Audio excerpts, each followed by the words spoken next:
Domenica 15 gennaio, San Mauro Abate. È il 15° giorno dall'inizio dell'anno, ne mancano 350 al termine. Il sole sorge alle 7:47 e tramonta alle 16:54. La luna si leva a 00:40 e tramonta alle 11:39.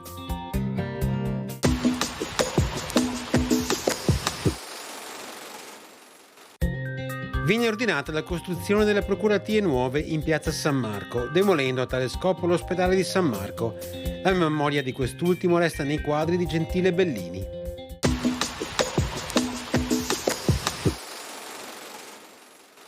Le previsioni per domani: tempo in prevalenza stabile o perturbato, con nuvolosità estesa, possibile qualche temporanea schiarita nelle ore centrali della giornata.